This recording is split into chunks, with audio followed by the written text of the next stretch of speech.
for the people out there that are tuning in, tell them, who is Bilal? So I am Chief Accountant at Heath Green Limited. So we are dental specialist accountants. Dad ran a butcher's, mum's a stay-at-home mother. Your education and everything that's built around you is really the product of your upbringing. So I grew up in Small Heath. It's why the practice is called Heath Green.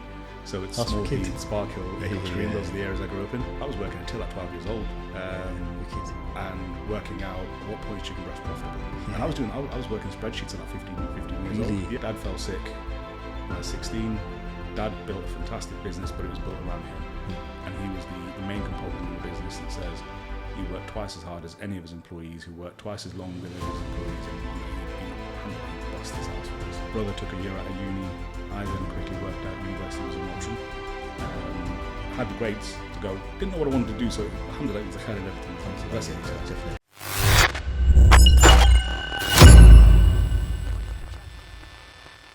Assalamu alaikum. Wa alaikum salam. How you doing, bro? You doing okay? Yeah. Alhamdulillah, I'm good, man. How are you? Jazakallah for taking your time out, bro. For joining me on this podcast. I know it took a bit of time to set up, but we managed to get there, didn't we? Well, it's a privilege having you here. It's refreshing to see a brother just absolutely smashing it, and seeing content that I've watched all the way through, and I find it hilarious. And it's what content should be. It should be shareable. It should be enjoyable. It should be all of those things, and it really is. So credit to you. I appreciate that, Bilal. You know what? I remember seeing a lot of your videos. I think this is like going back months ago. I remember looking at the quality of you and the way you talk and articulate yourself. And I was like, you know what? I think I need to step my game up. I'm there just talking about samosa all the time. So I need to like twist it and get a little bit more dental, but add a bit of a desi twist to it, add my own touch. But you've been great inspiration. But, for the people out there that are tuning in, tell them, who is Bilal? What do you do?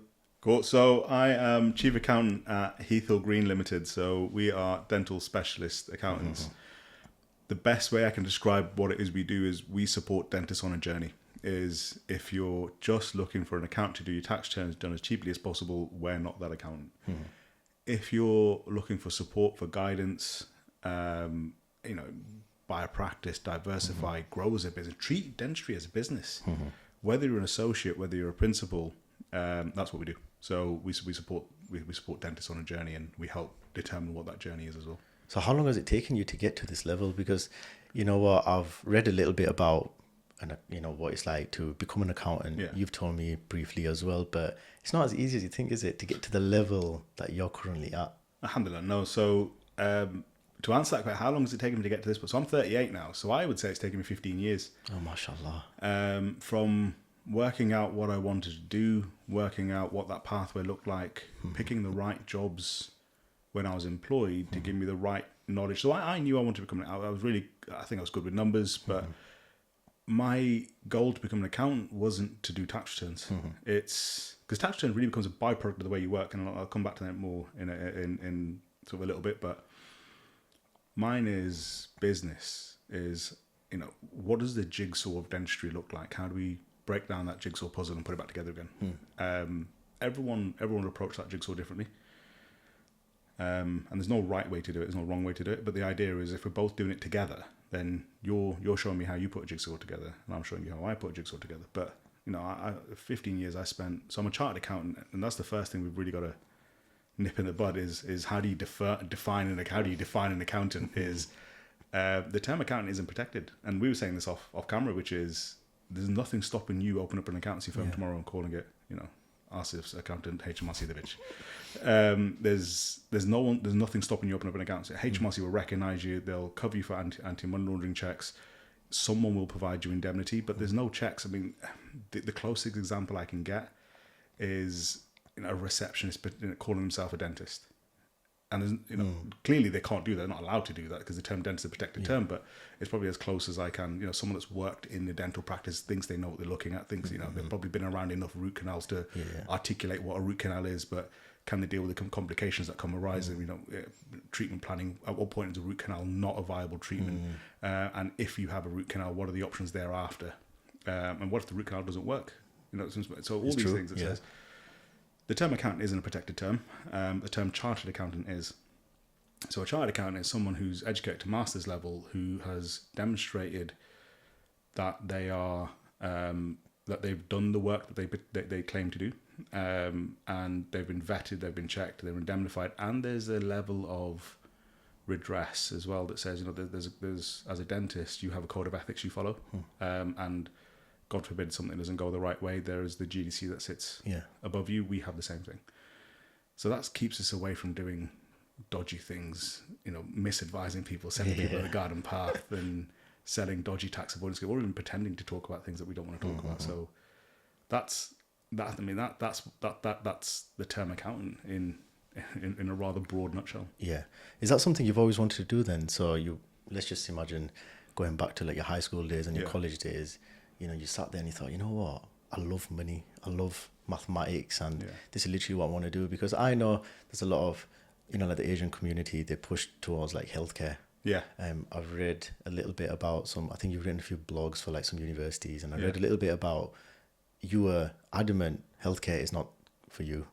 Were you adamant that this is the path you wanted to head down, or were you a bit like, anything but healthcare? So, quite an emotive subject. So my parents are first generation. Well, I'm first generation British, but both my parents are both immigrants. Dad ran a butcher's, mum was a stay-at-home mother. Nice. And, you know, your education and everything that's built around you is really the product of your upbringing. So we went to a school that was convenient to get to. Went to college. I think I picked my own college, and I went where my mates went. And I was a decent student. Didn't know what I wanted to do. I mean, I think anyway, if you ask any 16-year-old, I think it's really unfair to ask to have a 16-year-old commit to what you want to do for the rest of your life, and told if you don't, your life's over. Yeah. But also, there's no other options. And I think that's unfair. So I didn't know resits were a thing. So I always thought if you bombed your GCSEs, that was it. If you bombed your A levels, that was it, and that ruled out everything thereafter. I didn't know resits were a thing. I had no one around me saying you could resit. Not that I needed to resit, but that, I mean, just to say that you had another crack at the whip. I'm not. I don't have an affinity to money. I don't really care about the money. So helping people make more money is what we want to do, but it's within a framework, and I'll come back to that in a second. So I knew I wanted to help business. So Dad had a butcher's, and it's one of the things. I grew up in Small Heath. That's why the practice is called Heath Hill Green. So it's Small Heath, Sparkhill, Acox Green. Those are the areas I grew up in. Amazing. And, you know, street life is street life, gang life is gang life, all that kind of stuff is prevalent at that point. Dad had a butcher's, and alhamdulillah, that kept us off the streets. Alhamdulillah. But that also taught me business.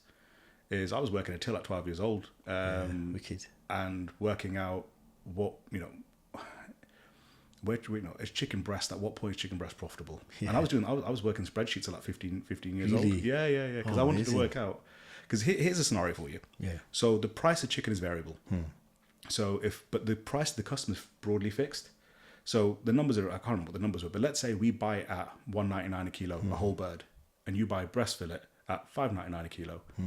But I know, based on economic circumstances, this week I paid $1.99. The next delivery I might have paid $1.97. Something's happened and I paid $2.10 for that one. But I can't keep changing the price to the customer, can I? And then how do I know which chicken you've bought? You don't, do you? So if I got chicken 4 days ago at a different price, how do I know what was profitable to you? Yeah. So there's something we call FIFO, first in, first out, from a pricing model. And I learnt this by accident. That said, well, I can do AVCO, which is average pricing, that says, of all my stock, this is everything I've bought in, this is the price I bought in, and therefore I'll sell at this price. But with perishable goods, you can't do that, because you've got a shelf life on your product. So it's first in, first out. So stock comes in, that goes out first, and then you've got to create enough margin within that to absorb it. So you work out what your profitability is and everything, what you're trying to achieve, and add a bit at the top just to cover your variability. So I was doing all this on spreadsheets. That's crazy. Dad fell sick when I was 16.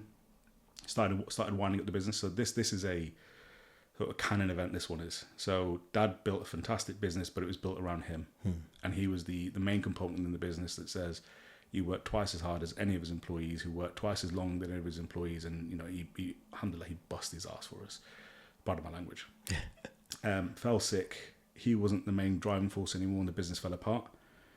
Brother took a year out of uni. I then quickly worked out university wasn't an option. I had the grades to go. Didn't know what I wanted to do, so alhamdulillah, there's a khair in everything. There's a blessing in disguise. Definitely. So Didn't know what I wanted to do at the time, but I knew I liked business. And my ideal thing, I remember saying at 18, my ideal goal in life is if I can work with 10 businesses who take my time fractionally and I can help them get to where they want to get to, that's what I would do. Now, as an 18-year-old, what value can I give your business? The answer is nothing. There's nothing I can bring to the table at 18. So then I started working out what I wanted to do. One of the first jobs I did was as a mortgage advisor, and I hated every single of it. Every second of it. Hated every second of it because it felt dirty. Yeah, bloody hell. It felt dirty. I was going Like out. Wolf of Wall Street. Well, it was not even that. It was like I'm putting people in 25 years worth of debt when I'm 18. Yeah, bloody hell. And I'm giving you debt longer than I've been alive. And you're looking at the numbers that says you take out 100. I mean, this is when like you could buy a house for like 130, 140 grand. And you're looking at it that says you borrowed 130 grand, you pay back about 260. And I think that's wild. Yeah, it's wild. It's wild. And like the amount of debt and the interest you're paying, and it just felt wrong. So I knew I was good with numbers, and I knew I wanted to help people, and I sort of bounced around for other bits, and didn't go on to university straight away. Didn't know what I wanted to do. That it wasn't something that I wanted to jump into, because again, why commit yourself to something if you don't know it's the right thing? So I did a few jobs. Worked out accounting was the path that I wanted to do. Started studying accounting. Got qualified, part qualified. Got into a training contract. Worked at a training contract. Worked 3 jobs. So I worked at Phones for You as a grad. No, Phones for Yeah. I remember that. which was interesting. Yeah. Then I did 4 years at National Express. Pure technical accounting. Team of 6 of us, managing £2.2 billion worth of revenue globally. Bloody hell. Yeah. So the little yellow American school buses you see? Yeah. So a lot of them were owned by National Express. Really? Yeah. So coaches in the UK, training in the UK, biggest bus network out in Spain, bus network out in no Morocco, idea. rail in Germany. Bloody hell. A lot of those sort of public transport networks in North America. It's North America. Bahrain, bus network out in Bahrain, bidding for bus networks out in the Middle East. Consolidating all of that, a team of 6 of us. And we were creating award-winning investor packs, and this was all really interesting. I find this stuff massively interesting. I can imagine. That's and one of the things that I got involved with a lot was non-financial KPIs. That says you didn't put profit ahead of people, and you can imagine the amount of millions of journeys that all our business units did, and you can't put profit ahead of people's safety. So one of the things I was responsible for was the harm index, and it's a really morbid subject. I think it's basically if the business killed more people this year than it did last year, nobody got paid a bonus. Bloody hell. Yeah, and I reported, and it was the first number the CEO presented at the annual shareholder meeting. So AGM, I think National Express at the time was like a FTSE 250 company or a FTSE 500 company, it's a massive company. And when we're looking at the numbers, it's like, well, if you've put 15 more people in a coma, but they're not dead, did you have a good year or a bad year? Yeah, that's crazy that you would even spend time like this. I was like, I was in my mid-20s, and I was thinking beyond what I'm being asked to do, and I'm looking at the question. So Rail use something called a harm index that says we don't use absolute numbers. We use an indexation that says if a fatality is 1, a major injury is a 10th, a lost time injury is a 200th, and a minor injury is a 1000th. So in aggregation, you're not diminishing the impact of an injury because you've still hurt people, haven't you? So I had to rebase 3 years worth of numbers. Deloitte came in and audited the numbers that I was doing, put a framework around how those numbers were presented, and we just rebased that number, and that number got presented instead of it being an absolute, was based on an index, and that was the first number the CEO presented, and I won an award for that piece of work. So out of 45,000 members of staff globally, 25 members of staff got recognised for an excellent piece of work that they did. And I was one of them. Alhamdulillah, that's amazing. And I got to go to London to a massive awards ceremony, and there's people, dude, it was wild. So I'm there, and I've created a number. It's a number, as if it's people don't live or die based on this number. It's basically reporting what's happened. There was people there that saved a busload of kids from an accident. And I can't remember the stories now, but there was things like some kid was about to get abducted. One of the bus drivers intervened to protect this kid's life. You know, that's a life-changing intervention. Yeah, it definitely is. That's life-changing for the child, for the family, for the friends, for everything. And I'm at an event with these people, and I'm in awe of these people. These are like, it was amazing.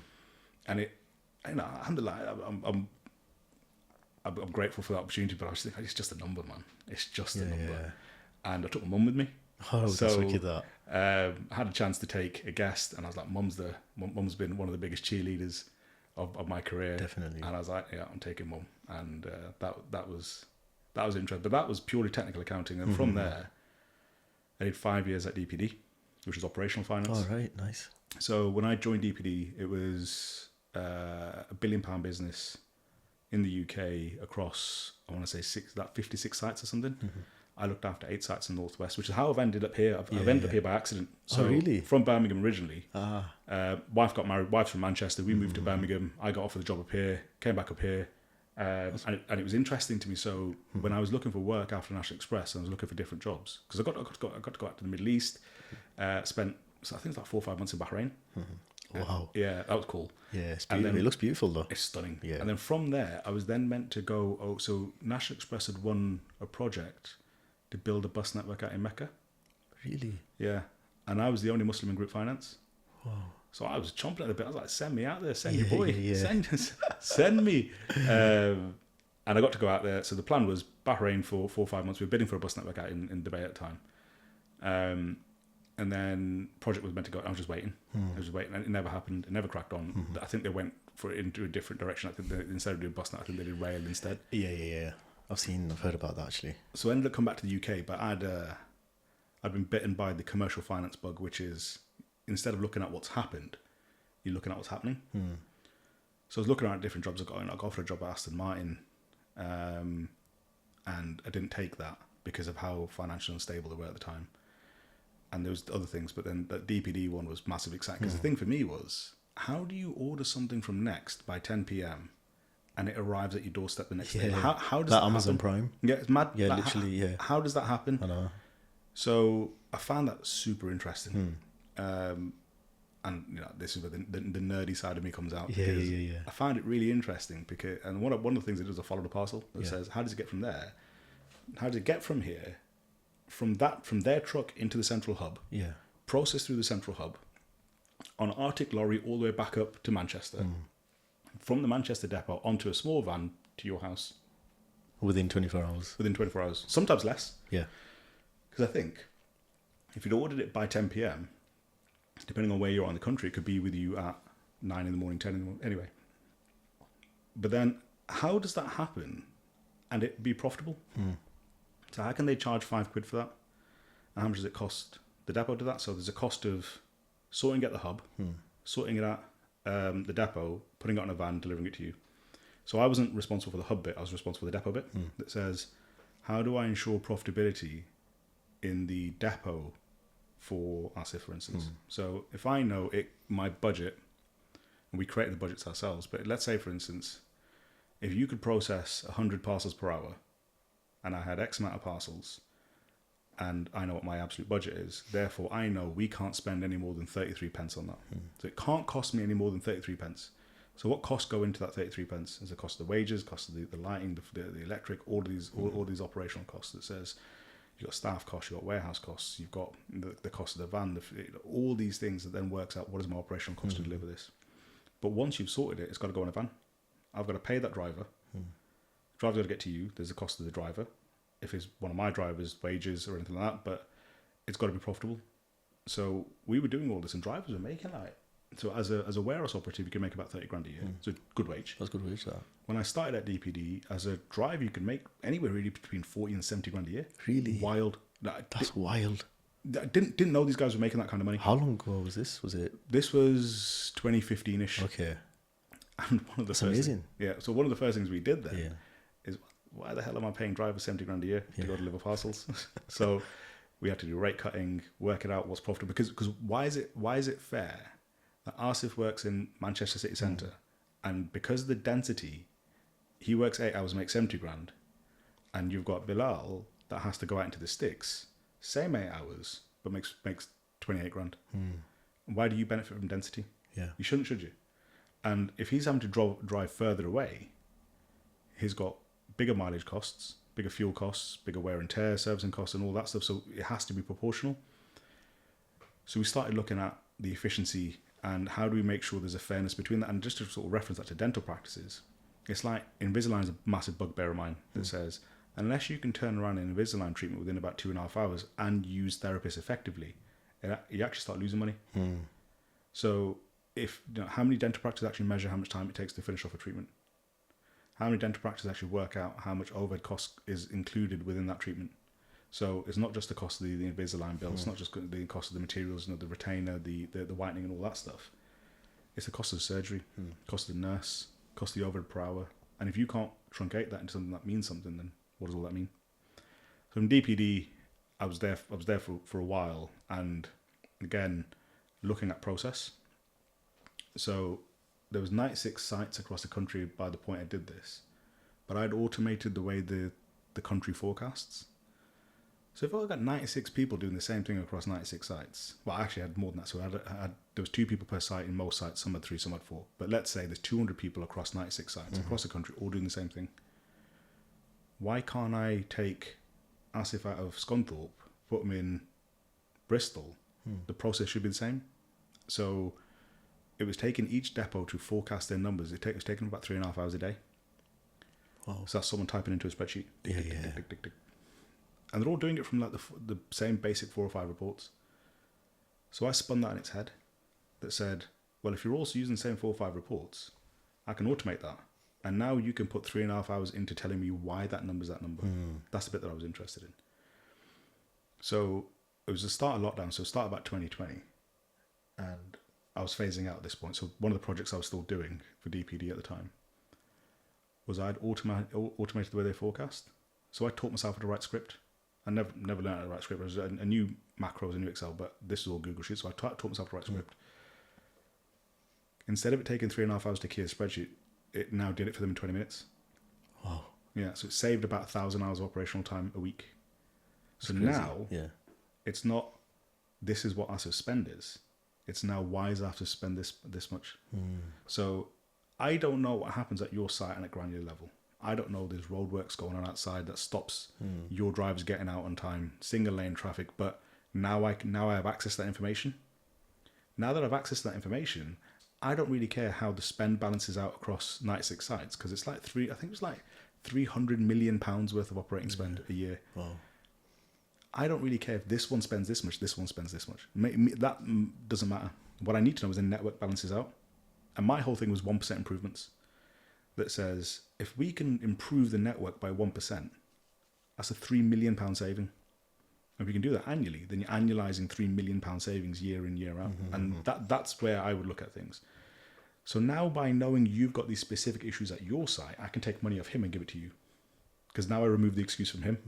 Because I know what's happening at his site. He's smashing his target. So that means his target's too easy. So if his operational KPIs are what they are, and he's beating his KPIs, then I know his target's too easy. Take some money off him, put it over there. And that's what we did. So there's a team of 8 of us across the country. I led the standardization automation. My other colleagues had other skill sets, fantastic people. It was an amazing group of people to work with, but that was my mindset. And that's what I've applied to dentistry now, which is, if you're an associate dentist, what's your journey? What's your pathway? What do you want to achieve? You know, you've done your FD, you've become an associate. How many of you actually look at your businesses like it's a business? I mean, fantastic. This is one of the reasons why I wanted to meet you is you've done this, and I'm massively complimentary to anyone that does. You've looked at it like a business. You know, this is a marketing skill. Yeah, definitely. And the fact that you've created this social media platform, the fact that you've created engaging content that people want to see, will naturally get to see who Asif is. And people buy from people. That if you're the type of dentist that can make me feel at ease, makes me feel comfortable, and is personable, I, as a layman member of the public, the fact that you're a dentist, I'm just going to assume you're really good at your job. Yeah. Because you're a dentist, and you know there's processes in place that protect the public. So now it's why Asif. Well, now you've answered that question because you're personable. I know what you look like. I know what sort of treatment I'm going to get in the chair, and you know you can put me at ease. Amazing. I mean, I cannot congratulate you. I appreciate that, Bilal. Honestly, it means a lot to me. And it's horrible taking praise, isn't it? It makes you feel I don't know what to do. I just look away. But that's the kind of thing we espouse, is how many of you approach dentistry as a business? Yeah. How many dental practices actually look at their KPIs, create KPIs, and actually measure yourself from where you are, where you want to get to? And one of the phrases I use is, well, if it can't be measured, it can't be improved. And I use the word improved purposefully, because my job isn't to come in and say you could do all this better, because you might have created something fantastic 5 years ago, but the business has moved since then. Yeah. So how many of you evaluate what you did then to what you do now? And content creation is another one, isn't it? Definitely. That says just because it worked on that video a year ago, can't keep churning out the same thing. Oh yeah, 100%. Yeah, you got to keep moving. Yeah. Think outside the box. Correct. Yeah.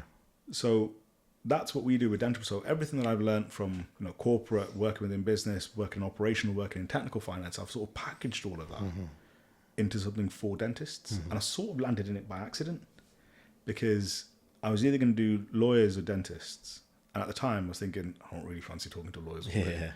And when I moved up here, my wife's a dentist, and I was playing football with her friends' husbands, who are all dentists.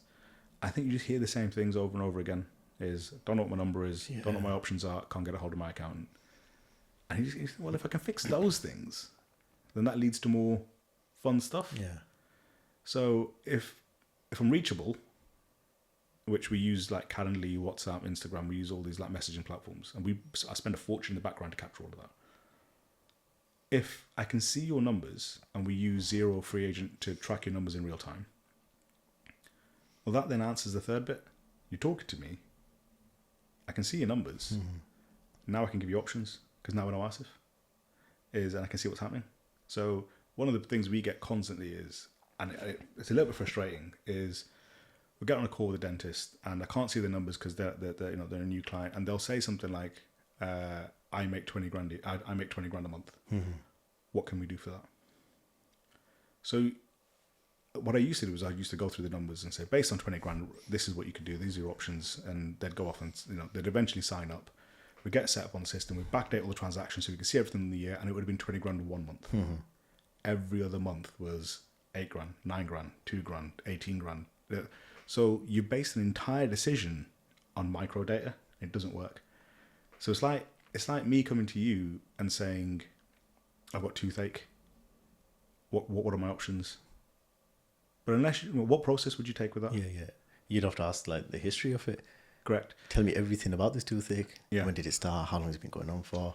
Rather than it's just you woke up today just for like the minute. Correct. And when I'm in your chair, there's X-rays. Yeah. There's a full checkup. There's a full clinical assessment. There's everything that has to sit around that. So it's not a case of I make this much, what are my options? Or the one we get all the time. The one we get all the time is my mate paid this much. Yeah. I paid too much tax. I was literally just going to ask you about that. See, now that brings me to a very relevant point now, Bilal, that I understand there's a lot of amazing accountants out there. Yeah. They help save a lot of money for a lot of dentists. Each person has their own circumstance. And also the most important thing is how much rule bending is one accountant and one person willing to do. Now, as an accountant, if someone comes up to you and is like, for example, my mate, and same as me, they went on X amount of courses, but they're putting this through as a business expense, this holiday, they're buying this top, this t-shirt.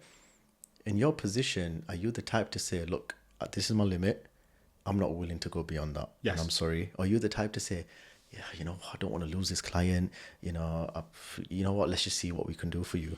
No, and this is the power of social media is I think in the early days we took on people that wanted to use us and said, yeah, and we didn't rule bend. So when it got to our threshold, we would say, you've reached the limits of our risk profile.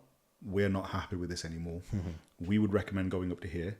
And if they then say we want to go beyond that, we would say, we recommend you go find another account now.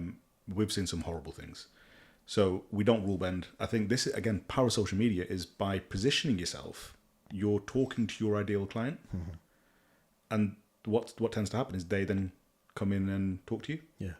But if my content was all, you should be doing this, you could put a G-Wagon through your business, you could do all this. If that was my content, then I'd get those people. Oh yeah, 100%. And because that's what you told us, the culture you're presenting by using social media is that's what I've strived to achieve. But yeah, we get it all the time. So we've got, my mate paid this. I'm paying too much tax. I was like, well, do you know how much courses? Do you know how many courses they went on? Because not all courses are tax deductible. So if you're learning a brand new skill, then that's not tax deductible. If you're enhancing an existing skill, then that is tax deductible. Implants is a really sticky area. Okay. Because with implants, do you have the skill today when you leave dental school to place an implant? The theoretical skill. So if the answer is no, and you have to go learn how to place an implant, well, that's theoretically a new skill. But if you've got the theoretical understanding of the application to place an implant, but you don't feel clinically sound to do it, and then you go on this year-long course, well, that's enhancing the skill. That says you're upskilling yourself to the point where you're now happy with it. You feel confident in the surgery.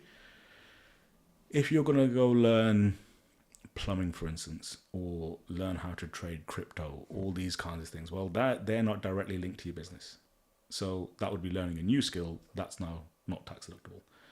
But let's say you did a crypto course and you flew to Bermuda and the whole thing ran you 15 grand. Actually, you know what a really good example is? Property courses. I've seen this twice where someone's been quoted like 15 grand to go learn how to invest in property.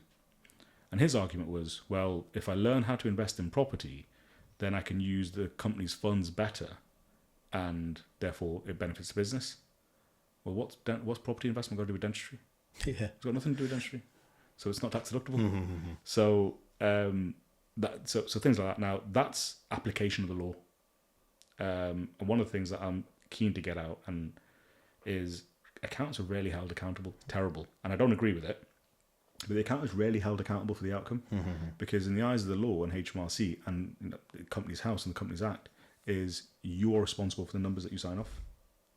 So if an accountant's saying, I've seen, put your mortgage through, put your SOFA payments through, put this through. You know what, I've seen I've seen it. See, you know what? You said a relevant point there where you said accountants are, sounds a bit funny though, but accountable.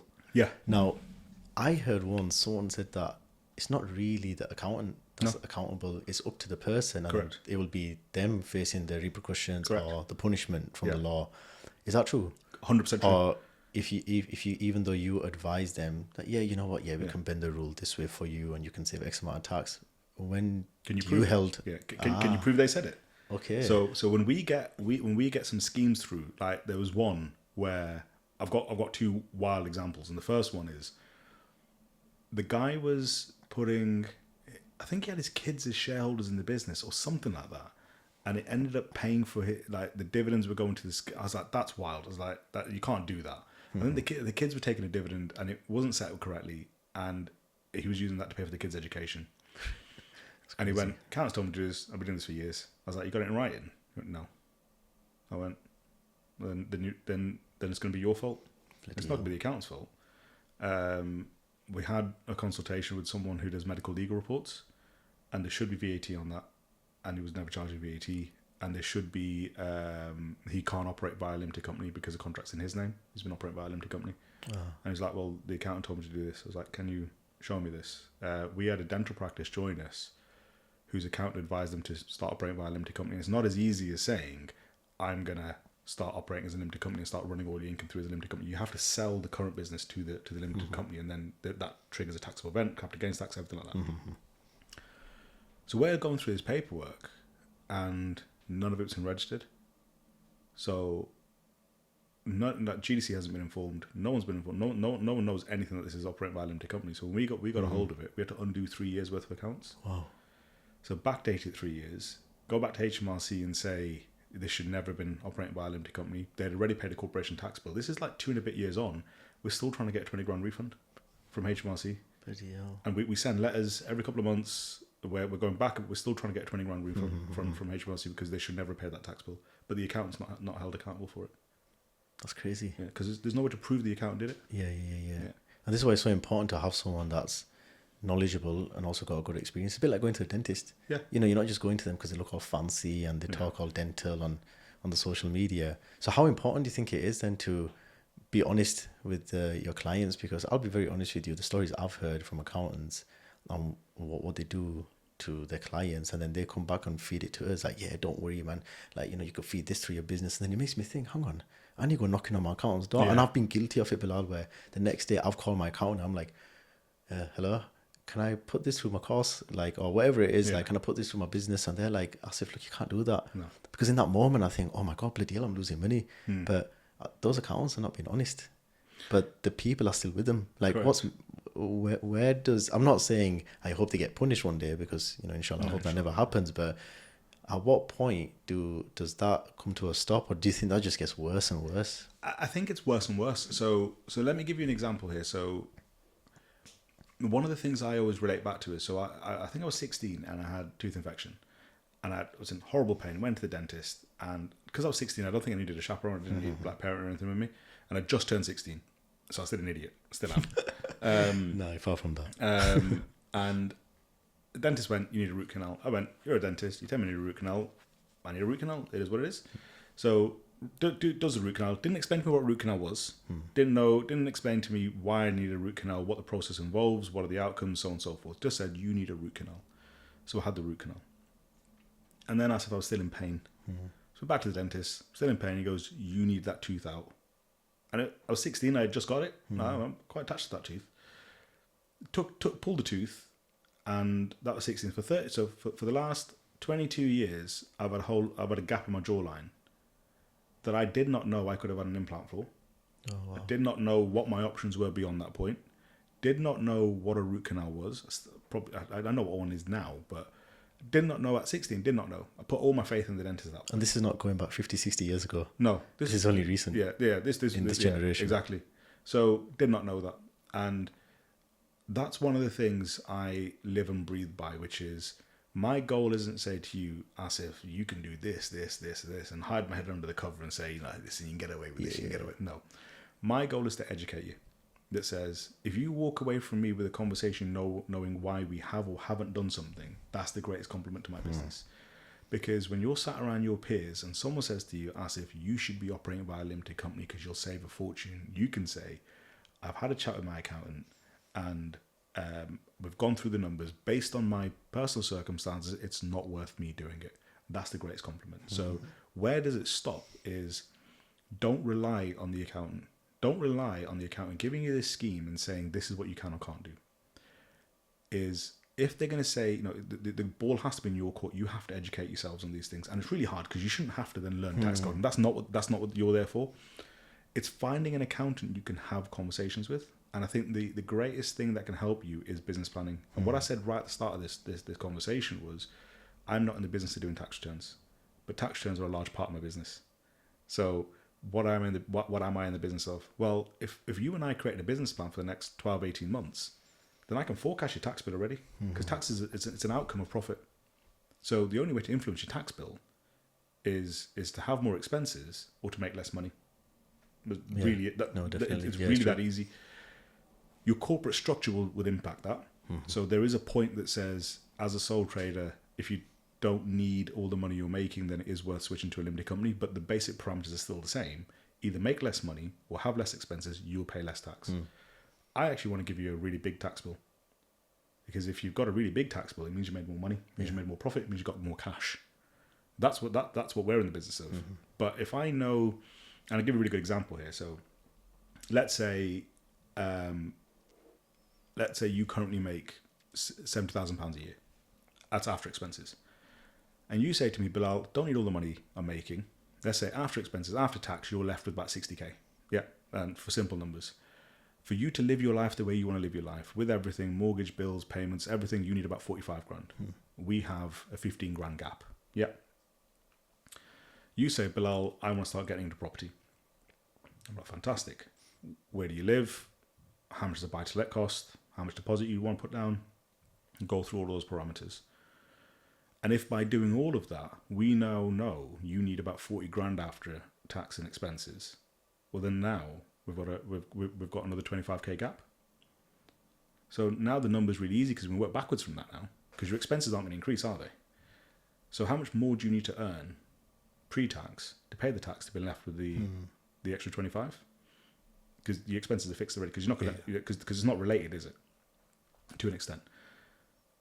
But now we know that. So if we now know you need to make that more money, and now I know you don't need all the money you're making, now we're talking about tax structure, company structure. Is it worth doing it through a limited company? Is it worth doing it as a sole trader? Is it worth doing it through a pension? What type of property you're buying? All of these things. Again, tax is an outcome of all of that. So we had an unpleasant conversation with a dentist recently where he joined us 4 months after the year had ended. So tax year ends on the 5th of April. He joins us in August, does his onboarding call, then proceeds to ignore us until December. So we email him. I think we sent him about 15 emails, I think. I'd have to go back to the records and check. We've texted him. We've invited him to book into my diary to have a conversation. We've done all of this. He proceeds to ignore us. We can see that he's read the emails and everything like that. Gets to December, says, I'm really sorry, I just haven't had a chance to get all the information. Proceeds to give us all the information. Bear in mind, this is for the previous tax year. Has earned a pretty good income.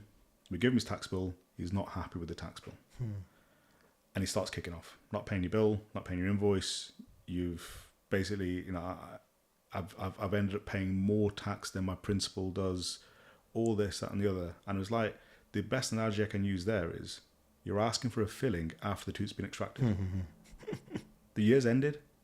There's very little I can do at that point. All it now is it's an admin exercise. Give me all your income, give me all your expenses. We know what we're looking for, so we're taking the live feed at your bank account so we can see all your income and expenses. Typically, we capture more than you can, but that's because you wouldn't put an X-ray in my lap and say, "Bill, I'll work it out," would you? Yeah. So Definitely. if you can show me your expenses and stuff, we can capture it all. But the numbers, it's a mathematical certainty at this point that says income is this, expenses that, therefore taxable profit is this. You're a sole trader, therefore your tax is this. Wasn't happy, and then proceeded to kick off, and then it was really unpleasant. So what I would say is, to anyone that's in business that's listening to this, is look at your numbers regularly. Look at your numbers before the end of the tax year. Book in with your accountants before the end of the tax year, because now you're in a position to do something about it.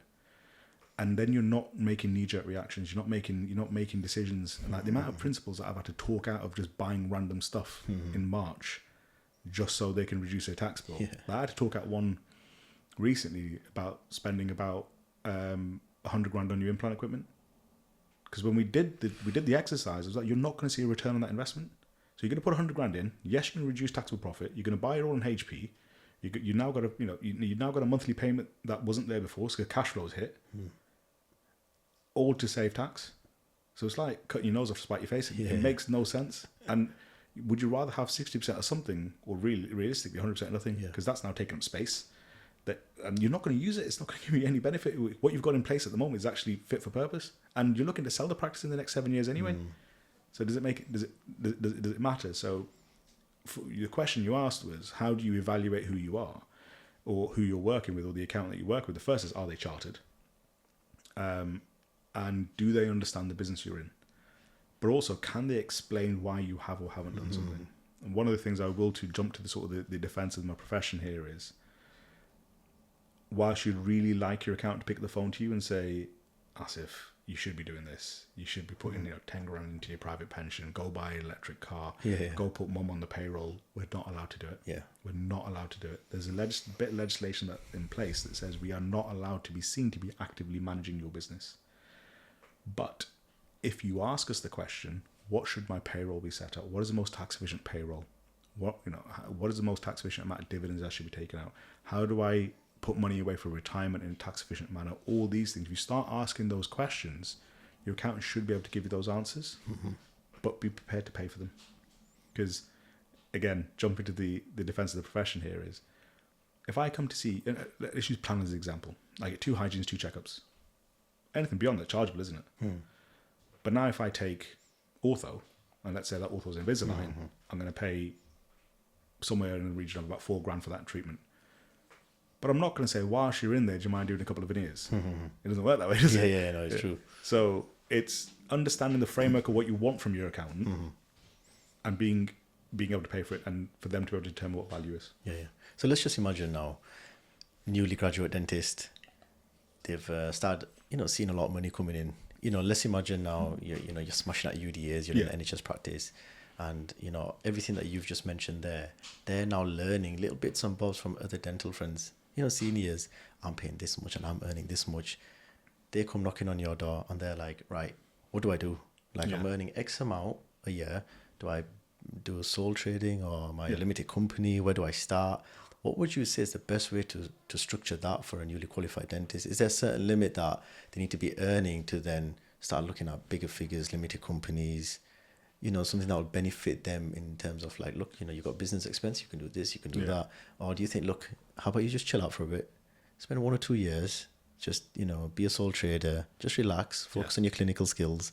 Because I feel like nowadays you are getting a lot, not you personally, but I feel like I'm seeing this a lot more. Young dentists graduating, just seeing money, and they're like, right, straight away, investing this and that. It's wicked though, it's nice to see that. But I feel like sometimes that clinical side of dentistry, the love and the passion to look after people is not there anymore. Like, do you also advise that as well for people? It's funny you mention that, because I get that a lot. And it goes back to what I was saying before, is they're basing it all on hypotheticals that says, I'm gonna earn this much. Well, then talk to me when you're about to earn it. Not we won't take it as a client, but why are you talking about numbers of 200 grand a year when you're doing 6,000 UDAs? Yeah. I know it's a good aspiration to have, Definitely, but don't build a strategy on something that doesn't exist yet. Now, we take a step back that says, well, what are you trying to achieve in the next 12 to 24 months? If you say, Bilal, I'm trying to buy a house, I'm going to get married, and I want to buy a car, fine. What type of car do you want to buy? I want to buy an M4, fine. You want to buy an M4? I'm not your dad. I'm not going to sit here and say don't buy an M4. I might say give your head a wobble, and there's more important things to do first. But if you said these are things that you want to do, I would say do not bother with a limited company. Specifically because if you need all the money you're making, then you're actually going to be slightly worse off. So again, we get so many clients that have joined us who've made the switch to a limited company because their accountants told them to do it. They've never understood it, and then I'm buying a house, I need to pull all the money out because that's where my deposit money is. Well, then if you've pulled all the money out of the business, then you're actually slightly worse off. So if you make about 100 grand a year taxable profit, and you need all the money you're making, you're actually about 2.5 grand a year worse off operating by a limited company. So it's not worth it. Yeah. And if you make, I'll give you a real example. So, client, we found by making the switch to limited company, you can save about 35 grand a year in tax. Amazing number to be. They said, big partner back. We've done our job here. But he's in the middle of buying a house. If he switches his trading status, and the mortgage company does a post-mortgage audit, and they can see he's no longer a sole trader, then that's technically mortgage fraud. Oh. So it's technically mortgage fraud because you're no longer... the substance of what you've taken out is no longer correct. So theoretically, what he should do is make the switch, then reapply for the mortgage. But then he might miss out on the house. So what do you care about now? Do you care about the house, or do you care about the tax savings? Yeah, that's true. And then that's massively important. But look, if you're getting married... Who's paying for that wedding? Your mum and dad going to fund it? Are you funding it? Are you going to put some money in?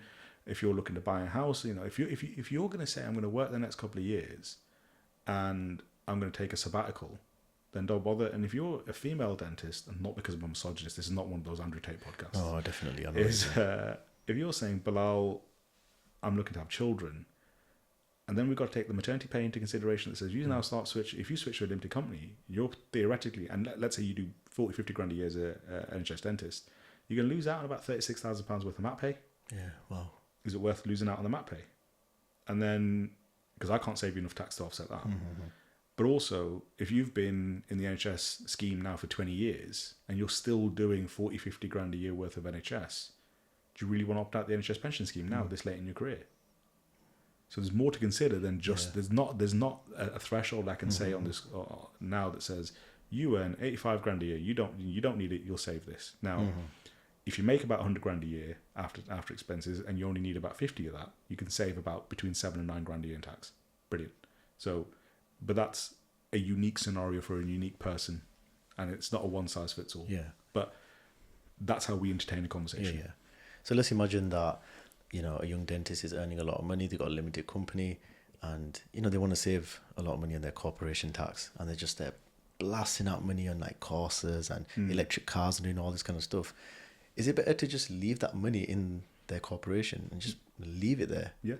And maybe pay a bit more tax or whatever it is? Is that an actual good decision to make? Or is it best that in that year, in their tax year, they spend more on the courses or they do things to lower it? Because ultimately you're still left with less money then. You're still, what people don't understand is that even though you've got 100 grand in your bank, if it's in your company, for you to go and do 20 different courses or whatever you're doing and buying all these scrubs, you're still using that money. You're still losing out on money. Isn't it better to just keep that money there? Yeah. Or is there like a line where how will it balance in the year? No.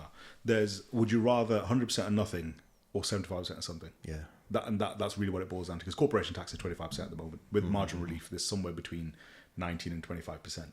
But let's take the worst case scenario that says you went and bought a MacBook for $2,500 that you didn't need because you bought one a year and a half ago and it's still fine. Because in your head you're thinking, well, I was going to pay that in tax anyway, but that's now $2,000 that isn't in your bank account anymore. Where you could have done that, you could have done something else with that. You could have done something more efficient, like putting it into your private pension. The amount of people that are about to talk out of buying electric cars, Asif. You know what? I was literally just going to ask you that, Bilal. Yeah. The amount of people that are about to talk out of buying electric cars. So why has that become a craze then? What is it? Especially the Porsches. Yeah. You know, the Taycans. Beautiful cars, alhamdulillah. Yeah. I would love to have one myself. Inshallah. And I think because one dentist has got it, then now almost every dentist out there wants to get one. But do you think people are just doing it because they think it's that concept of I need the money to go into that and save me money It's and miseducation. offset it? It's miseducation. Okay. So let me go through some real scenarios with you. So we'll give you both sides. That says, let's say Asif made $100,000 profit this year, and you go buy a Taycan for $100,000, brand new Taycan. You reduce your tax or profit down to nil. Therefore, you have not paid any tax. And in the current tax scenario, you would pay about £22,000. So you going to buy a Taycan for $100,000 hasn't cost you $100,000. It's cost you $78,000. That's a ridiculous saving. Yeah. It's mad. Massive. And you think, why wouldn't I do that?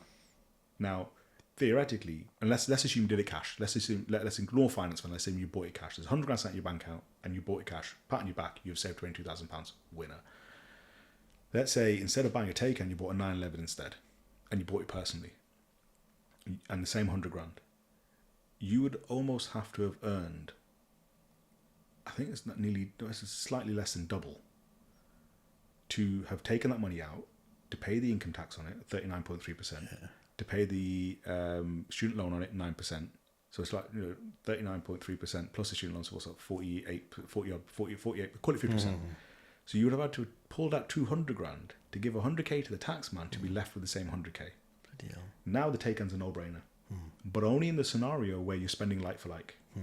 So if you're currently driving around in a $6,000 Polo, and you've always drove around in a car that you've paid $10,000 for, run it into the ground, go buy another one for $10,000, a $100,000 car is not going to make any sense, because there is no way you spending $100,000, because you'd rather just pay the $20,000 in tax, pull it out, pay the $10,000 in tax, and now you've not got any finance payments to pay. Yeah. Whereas the amount of people that did that took a $100,000 car out and thought, I've saved $22,000 in tax. Now you've got a £1,500 a month payment to make. Yeah. Every year, every month, for 4 years. And that's just the finance of the lease. That's just the finance. That's not even the running cost of the maintenance or wild. the service or whatever it is. But here's the kicker now. You saved $22,000 in the initial purchase. When you go to sell that car now, it triggers a taxable event.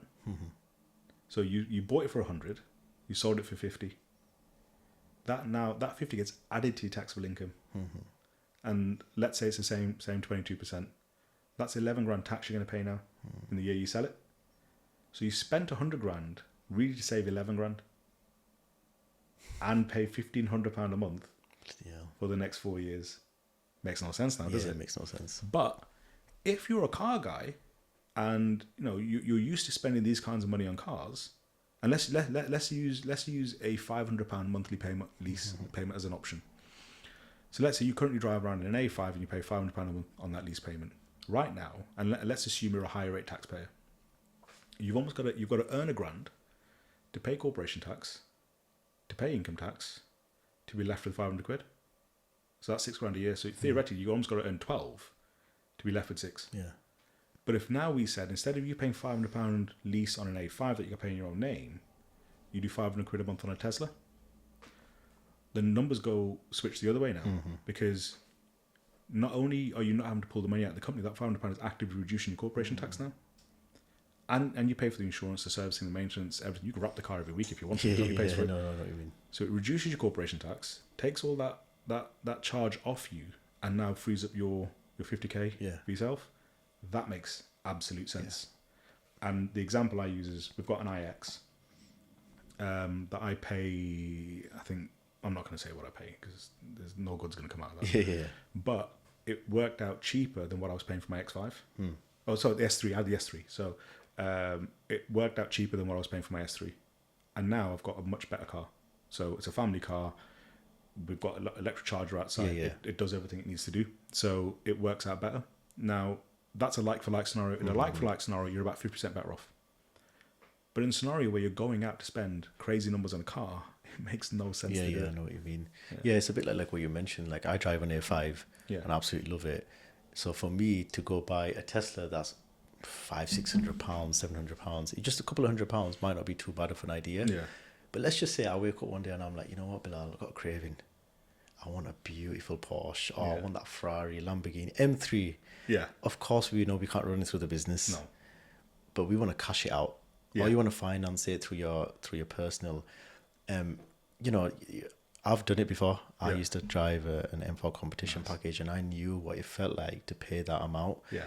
And yeah, if it was an electric car, I would have thought, yeah, it's all right, I could run through the business. But is there a way that, you know, you're spending all that money in a month?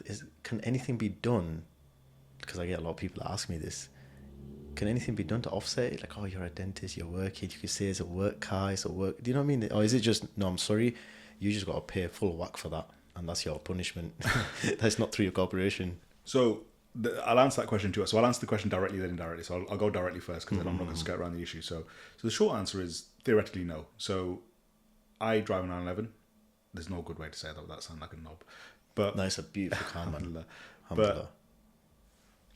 I've hit milestones in my life. So I use cars as I don't drugs, I don't chase women, I'm a happily married man, and I don't have any vices, I don't drink, I don't do anything like that. Alhamdulillah. So cars are my thing. And my accountant brain went into Porsche, and I've always driven nice cars, so it's a like-for-like scenario. So my accountant brain was, go get a Taycan, run it through the business, tax efficient, you're VAT registered, it ticks all the boxes. Every time I'd go in Asif, my head would go there. The 911. Look at that shape. Yeah, I'm the same. Every time I'd walk in that way, my head would be doing this. Yeah. And the way I answered that question to myself was, if I pulled up at a set of lights, I'm in the Taycan, and I'm looking over, and I see the 911, am I going to say, you big bold boy, you made the right choice because you saved tax? Or not, am I? Yeah. When I look at it, I'm going to say I bought the wrong thing.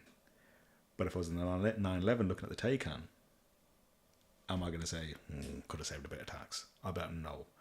I can feel the wind in my eyebrows and I'm having a great day. Yeah, definitely. So there's more to life. So as long as you know the number, the biggest bits are not knowing, and I'll come back to that in a second. So to answer your question, is there a way you can run it through the business? Well, there are. Yes. There's a couple of ways you can do it, and it's completely legitimate. If you bought a Enzo through the business, assuming you could afford it, and you only used it for business-related activities, i.e. you drove down to this podcast, you drive it to dental shows, you do all of that, you can run the whole thing through the business and it doesn't trigger a penny in benefit in kind tax. Mm-hmm. The moment you do a single personal mile in that, 37% of the value of the vehicle is added to your income, and you pay tax on it. Wow. So what are your other options? Mileage claims. Mm-hmm. You can claim back 45p a mile for the first 10,000 miles and 25p a mile thereafter. But it has to be business-related mileage. Mm-hmm. And travelling to work and back is not classified. It's not classified as business-related mileage. However, if you were to go buy... If I was to go buy a car through the business and used it to record podcasts in, almost like a carpool karaoke style thing, then yeah, I could run that through the business. So theoretically, you could. So if you and I started recording podcasts in a car and only use that car for podcasts, that's a business asset now. That's a business expense. You're tempting me. Yeah. Well, the thing is, we can't go to Tesco in it. We can't. But you have to log every single mile. Okay. You have to prove every single mile. You have to keep a receipt for every penny of fuel, and it all has to tally up. HMRC will investigate. I was just going to ask you about that. They will 100% investigate, because what happens is when we do, because obviously tax returns are all digitised. When we produce your balance sheet, which is all the assets, so your P&L is your profit and loss, which is your direct costs, which is the income you earn, the expenses you spent, and gets you down to profit. Your balance sheet is the other side of it now. How much cash have you got? How many assets have you got? What liabilities have you got? What credit arrangements have you got? All of that stuff on the other side. So the car is going to sit on the asset. When we do your accounts and your tax return, we're going to have to show something in the special rate pool at 6%. That's going to trigger something from HMRC that says, why have you written this down at 100%? Because it shouldn't have done. And you will then have to prove it. So what's stopping people from getting a car, thinking, you know what, instead of going from here to here to get from home to work, how about take a detour, grab a burger on the way, stop at a park, and then go home? Like, technically, people will do that. Yeah. As a way to kind of indirectly say, you know what, I'm saving a bit of tax. I'll just pretend that there was roadworks here. Yeah. Technically, can't be proven. Can't be proven. But the chances of HMRC investigating it, Correct. is it very likely that they will be like, something doesn't add up here? That Correct. route you've taken home, you've calculated it, and Correct. whatever you're doing doesn't seem right. Correct. And they will crack down on it. Because I feel like I've not heard, I don't mean this in a bad way, but right. I've not heard HMRC investigating a lot. You hear about big companies. No. So people always say the big companies is who they go after. Small fish like us, they probably won't really touch. Is that true? Or can they still prod around with people like us? So what triggers a HMRC tax investigation is a great question. Yeah. So to answer that question, yes is the short answer. There is not enough resource within HMRC to track all of that. No. What will get you investigated? So there's a probability, I think 1 in 50 people were randomly investigated. All right. You'll get something called a knock letter. So what a knock letter is, Dr. Asif, are you happy with the numbers you submitted last year? You now have two choices. First is, did I put anything there that I shouldn't do? Yeah. Or, yeah, I'm happy with this. Yeah, I'm happy with the numbers. Go have a look. So we work on that basis. Always. We just assume, because my background is corporate finance where we were always audited. So mine is, if I can track, if I've got access to your business bank account, I can see all, and when I say access, I don't mean I can't do anything like, No, there's a checking in your bank account and I need the sort code and the account number. I need specking all of your money. So I need your passcode and your password and I will remove the checking from your bank account. No. You get those calls, man. Yeah. I get a live feed pulled into a software so I can see all the transactions. It's a digital bank statement. So that then gives me a running total throughout the year that I can see what's happening within your business. Whether you're a principal, whether you're an associate, we treat everyone the same way. Frequency changes depending on like the package you're on with us, but the idea is we can see it. If there's something that I don't like or a member of my team spots it, we will flag it and we will then ask the question before it becomes an issue.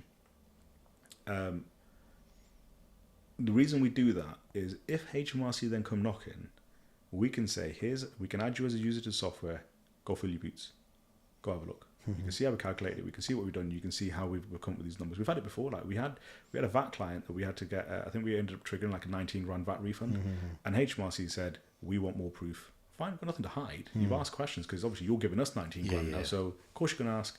So you back it all up. So it's completely fine.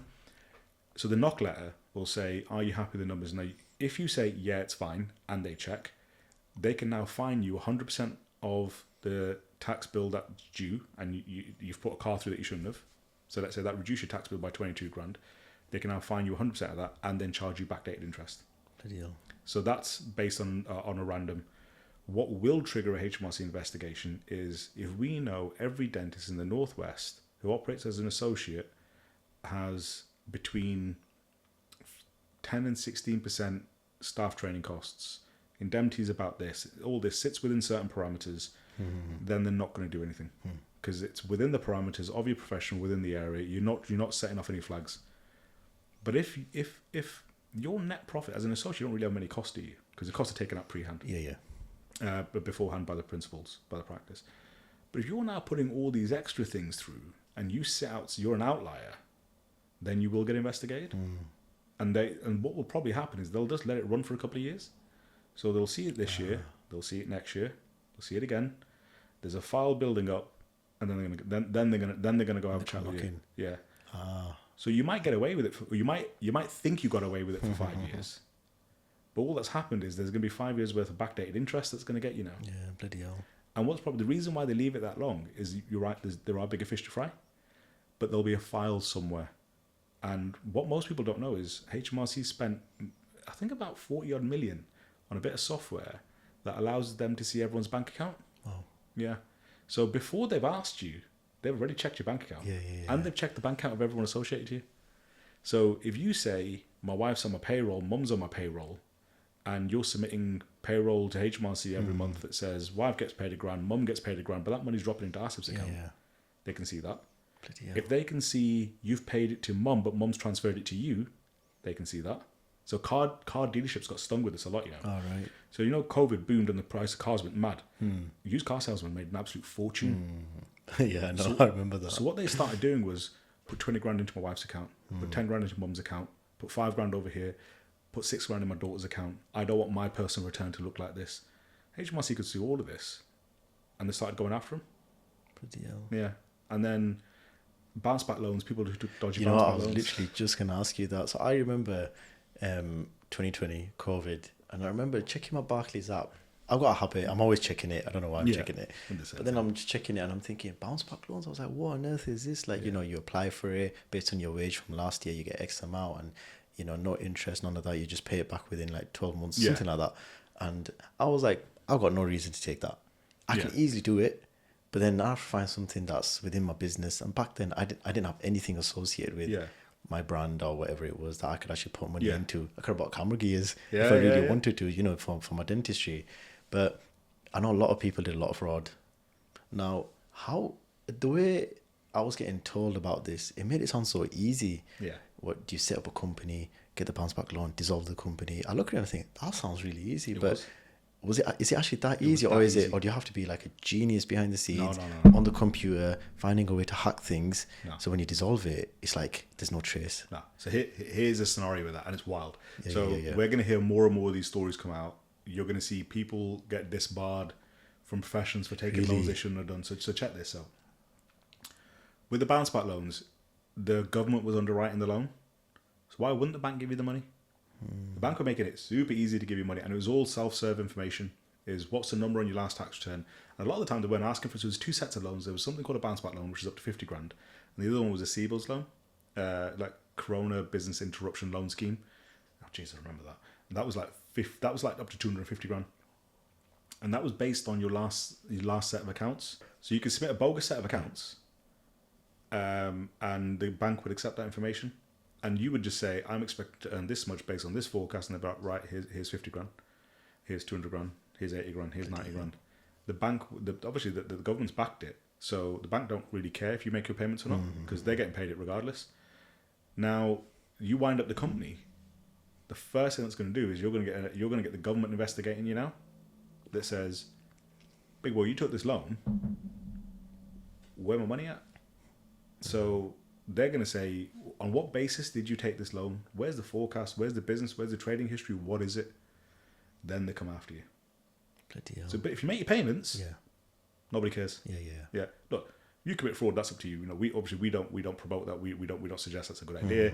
Anyone that asked us, we told them, whether they needed to take it or not. They should have taken it, and whether there's better ways. Realistically, I know some of our clients did, some of our clients didn't. They asked us the question, we supported them through it.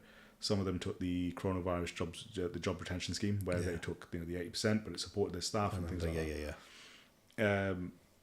But so was it really easy to get the loan? Super easy to get the loan. Is it now a problem when you liquidate the company? Yes. Yeah. Big problem. So what happens then? Like, I understand you said that before. They let things pile up. Yeah. For like a year, 2 years, and then they're like, okay, you know what? Now I'll attack, because they want to let it build up. Correct. Bad habits, they never just disappear straight away. Nope. People continue it until they get caught. Now it's 2020. That's when it was COVID. Sorry. Yeah. Now it's like 4 years later. But I haven't heard of any stories of people getting caught. No, I hope, inshallah, people are okay out there, obviously. If they made a mistake, they repent for it, they're okay with it, whatever it is. But ultimately, people are going to be held accountable for mistakes and, frauding, and, the government or whatever it is. But is it still something that they want to let it pile up a little bit more? Or are the investigations actually currently taking place and they're ready? Or they've actually started getting people now? Both. So there's investigations happening. There's if you're making your payments, you're left alone. You're fine. Yeah. If what a lot of people will have done is restructured the loan, so they know they shouldn't have done it. Businesses pick back up. Like you say, bad habits build up. Yeah. They've had the foresight to realize this was a very naughty thing to do. They've refinanced the loan, repaid the loan, and taken the debt on in another way, shape, or form. Yeah. So theoretically, you could refinance the loan, pay the government back, and then liquidate the company. All right. But your accounts would have to be super healthy to do that. Yeah. Okay. Because now your issues with the bank, and that's why people operate by limited companies, because it offers them protection for this reason specifically. But it is happening where we get industry newsletters of directors being banned, people being in prison for fraud. Because I think it's like it's a 5-year prison term. I think it's an unlimited fine. Crazy. And you get disbarred as a company director. It's not worth it. No, it's never worth it. No, For sleep a easy. bounce back loan that, I'll be honest with you, yeah, it's a lot of money, but on the scale of someone owning a practice, successful practice earning hundreds of thousands of pounds, it's not worth it. No. Because what was it? Was it like 20%? Or was it like a 20% bounce back loan? I think you get 25% in your revenue. Yeah, something like that, you could wasn't borrow. it? So that was the cap. Yeah. So you could borrow healthy amounts, but they never checked. Yeah, so yeah. you could say your revenue is 500,000, Yeah. and they'd loan you. But a lot of practices ended up just booming. Yes. Like there's a lot of dentists that own practices that probably own maybe one or two that even during COVID or like shortly after, they're then investing in another 2 practices.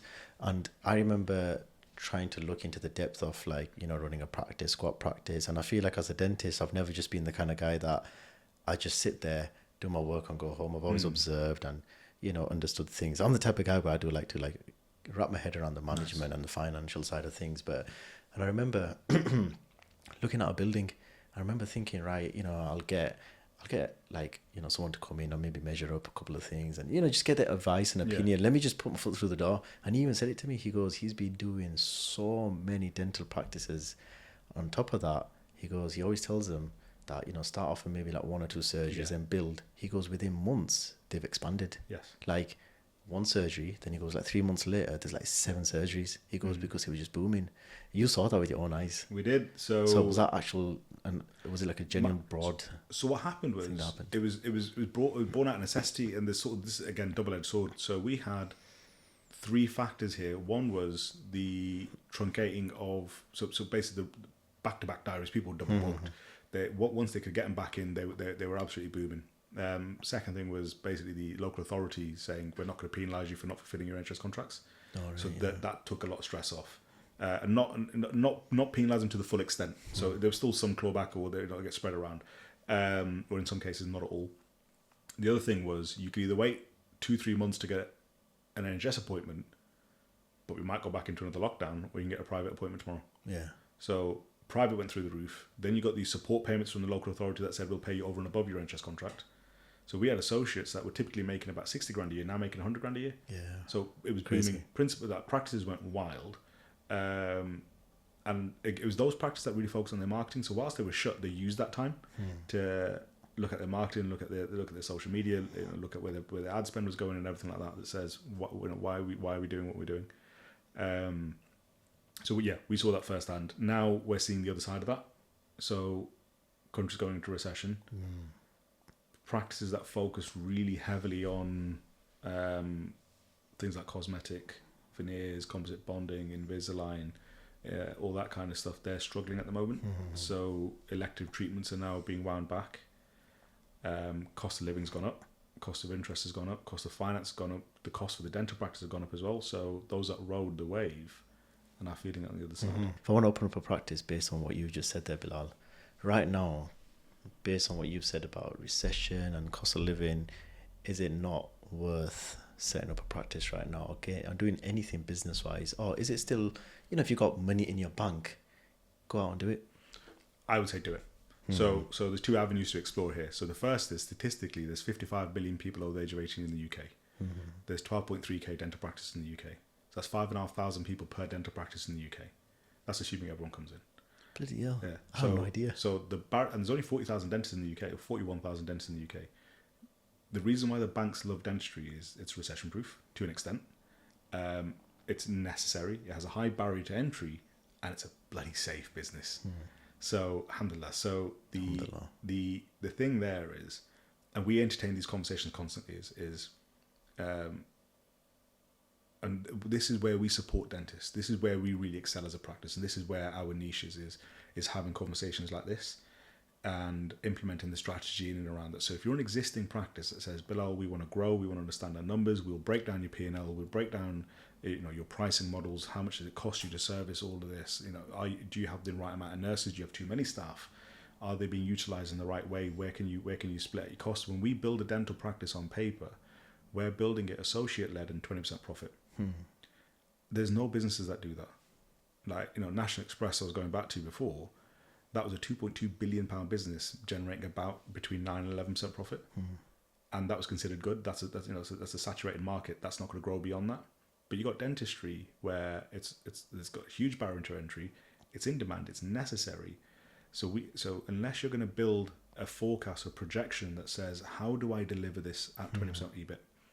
The biggest mistake most practices make is they don't factor in their cost. So if you're going to open your own practice tomorrow, we would build you in as an associate that says, whilst you're working as a principal, your profit's going to be higher than 20%, obviously, because you're not paying for yourself. Yeah.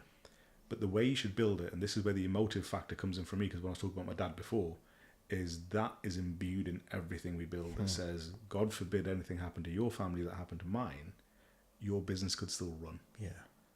And my accountancy practice is built the same way, that says, God forbid anything happened to me, our clients will still be serviced. We have a fantastic support team behind us, and they're all trained in the Heath Green way, but they're all designed to be there to support you.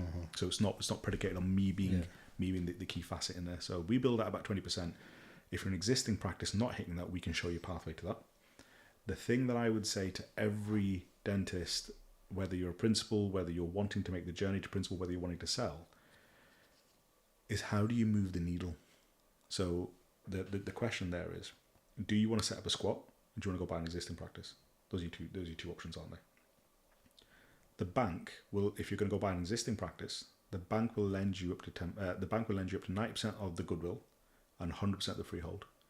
So theoretically, if you're going to go buy a practice that's worth 750k and the building's worth 250k, it's £1 million transaction. You would only need to put in 75k yourself. That's crazy. It's wild. That's wild. It's wild, and that would generate you positive cash flow from year one. And Easily. you might make slightly less than you did as an associate, because obviously you got to service debt and everything else. Yeah, definitely. But you went into it with a mindset that says, I bought this thing because I see an opportunity.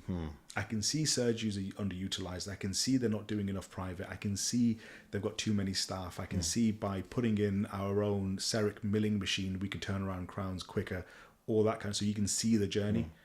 Then it makes absolute sense. If you cannot approach it from that mindset, then don't do it.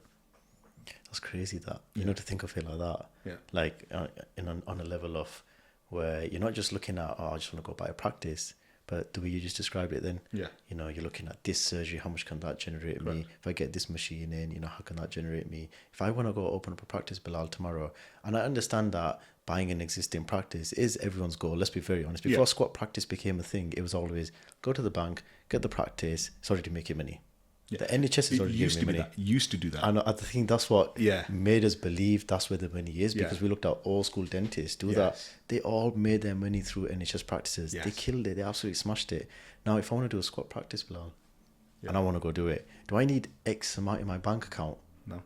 Or can I just wake up and think, right, I might not have a lot. If a squat practice costs roughly, they say about 150 grand, you could do it for 100. Slightly more now with the cost of buying. So if you're going to set up a 2-surgery squat, you'd be somewhere between 200 and 300 grand. Yeah. So if I want to do that, I don't have that money in my bank. Let's just imagine. Don't need it. Let's imagine I've got nothing. What can I do? What are my steps to get that squat practice, that dream practice? I love this question. I love it as well, and I knew you'd buzz off it. That's why I asked you. This is my eyes light up now. I love these questions. So I'm very pro squat. Yeah. Why am I pro squat? So NatWest will lend you, as a first-time principal, 300 grand. Yeah, you could set up a very, very, very nice practice for 300 grand. So how much does Asif need to have in the bank to facilitate that? The answer is shockingly little. So if we said it's 300 grand, but that includes two surgeries fully fitted, that's 100 grand. Yeah. So that's 50 grand of surgery, we estimate. That's with the x-ray machines and everything like that. So with the chairs and everything, and so that's 50 grand. So let's say with decon, x-ray, and let's not do anything fancy. No CBCTs, but let's say there's a couple of iTeros in there, there's a couple of scanners. Let's say everything like that. Let's say that runs you about 150 grand. Yeah. That then means the builds cost you 150 grand. You need to have about a third of the build cost. So about 50 grand. So you could set, if you had 50 grand in your bank account tomorrow and you said, Bilal, I want to set up a squat, you could do it with 50 grand. And the bank and NatWest will lend you the other 100 to do the build. And you could take HP agreements for all the equipment. So you could go to somewhere like Siemens, West One with your shopping list and says, I want all this. They will go source it for you. They'll go buy it, and you'll just pay them a HP payment each month. That's crazy. Yeah.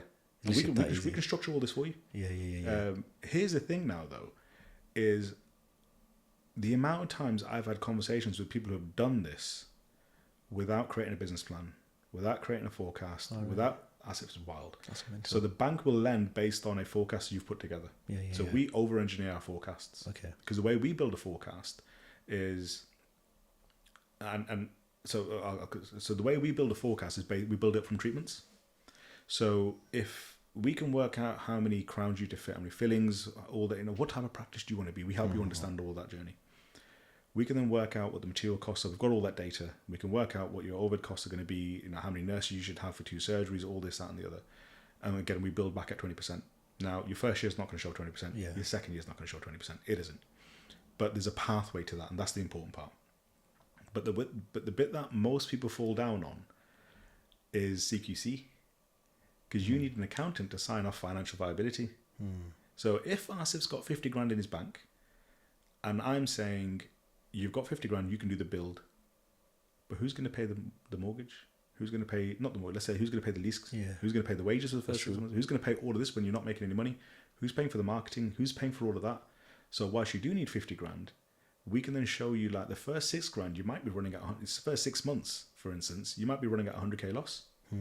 But the second 6 months, you make 200k profit. So at the end of the year, you balance that to 100k profit.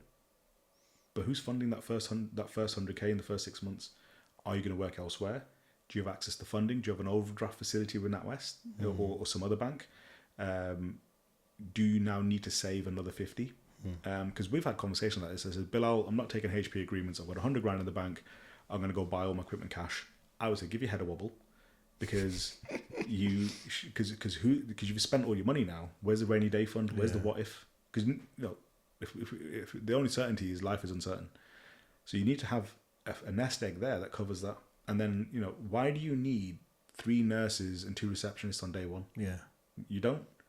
We're building up to that. And it's understanding when you need those people in the right time, in the right place. But anyone that's looking to do this, if you're an associate today looking to do this, I would spend all the time now on investing your time into generating your own business.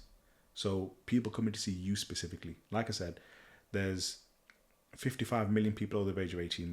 There's 40,000 dentists. That's what, 1,200 people per dentist. Yeah. 1,300 people per dentist in the UK. This is just private.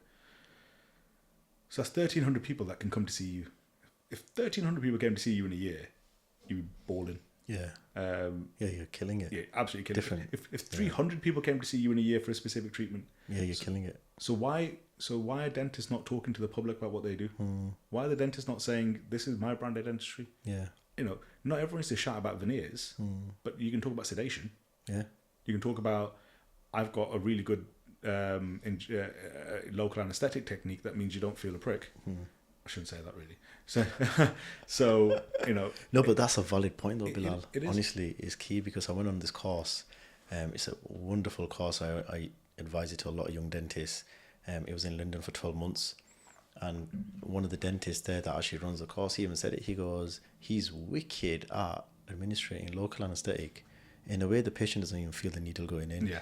And I went back home and I was thinking, I need to master that myself. Yeah. Which is why my content, even if I do upload dental stuff, I like to bring in a more broader spectrum in dentistry, because, and this is what I was going to ask you as well, is you've seen dentists working in different fields in dentistry, implants, sedation, they could be oral surgeons, and people just believe that all the cosmetic people out there are killing it. That guy does bonding all day, right? I'm going to make money. He does implants all day. He's the one. I'm just going to go do an implant course. Again, I'm not saying, I don't know what people's passions are, but when you see it, you think, like, I'm sure you could just make money through a different way that maybe no one's tapped into. You've seen it, Bilal. Obviously you have loads of clients in the dental field. Do you actually believe in that? Or do you think, you know what, I say veneers is the way. No. Or implants is the way forward. Boring dentistry makes millionaires. See, and that's the point, that course I went on, they actually mentioned that, Bilal. It's called Aspire Dental. Who runs it? It's Raheel and Richard Porter. Okay. Both amazing people. Honestly, got really close with them. Nice. They were amazing because I liked the fact that they were just down to earth. Yeah. And they speak to you like how we speak. Nice. Like your friends. Nice. And they even said it. They go, general dentistry will make you money. I understand it's not about money. No. Your first, the number one thing is your passion. Number two, then obviously comes money. With anything, everybody wants to get paid. Well, profit's not a dirty word. So, exactly. So profit's not a dirty word. If you can work out, and referencing an earlier point you made that says, should I be spending money on courses?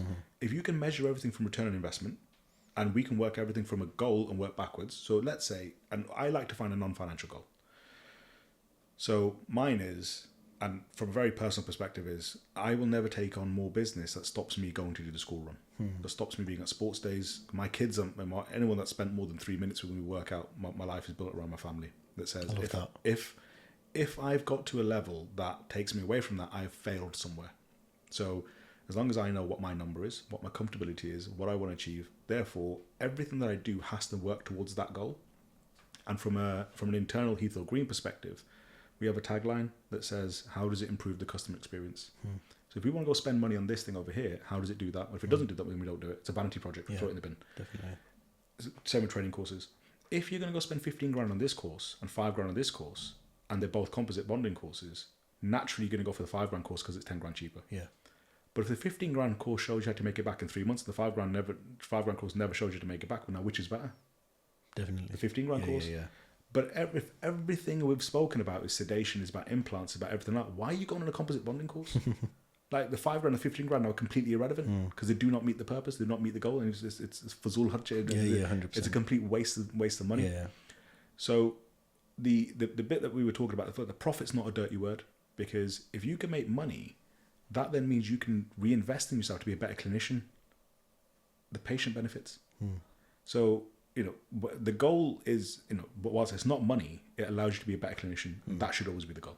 Definitely.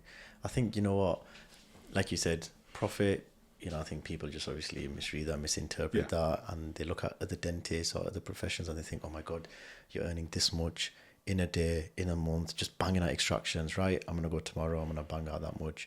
But one thing I believe in is that with passion, naturally, you'll make money. Yes. No matter what you do. You could be a barber, you could be a lawyer, no matter what it is, you will kill it and you will smash it, all because of the passion that you have towards it.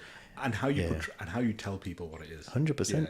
Which is why, look, the way you share your content, Bilal, and the way I share my content is because I don't get paid to take 2 days off work and go make a video, like a Desi video. No. I do it because I love that. Yeah. Like, I do it because it's my passion and I want to show people that this is what it's about. Yeah. And I think dentists today are kind of losing that bit of touch in that passion. I feel like passion is very important. Obviously, you're the money man. Yeah. Do you ever sit back and think, look, chill out, just do what you want to do, enjoy it. Don't worry too much about being the composite guy. Because I know people come up to you like, I'm going to do this course. Yeah. Do you ever just say, look, I'm not a dentist, I'm not your advisor, but at the same time, just chill, just enjoy what you got to do. Spend maybe a year or so, understanding the game a little bit, and then eventually figuring out what you want? Or do you just say, just do what you need to do, it's all good?